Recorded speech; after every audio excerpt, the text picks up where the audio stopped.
ஆபரண தங்கத்தின் விலை சவரனுக்கு இன்று ஒரே நாளில் ரூபாய் 552 குறைந்துள்ளது. கடந்த 18ஆம் தேதி முதல் தங்கம் விலை தொடர்ந்து அதிகரித்தபடி இருந்தது.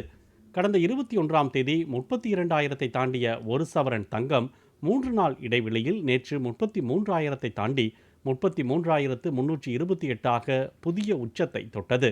இந்நிலையில் இன்று காலை 1 கிராம் தங்கத்தின் விலை ரூபாய் 69 குறைந்து 4,097 ரூபாயாக இருந்தது.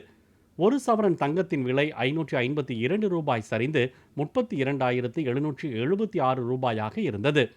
இதேபோல் வெள்ளியின் விலை கிராமுக்கு 60 காசுகள் குறைந்து ரூபாய் 52 காசுகளாகவும், 1 கிலோ வெள்ளி ரூபாய் 600 குறைந்து 52,700 ரூபாயாகவும் இருந்தது.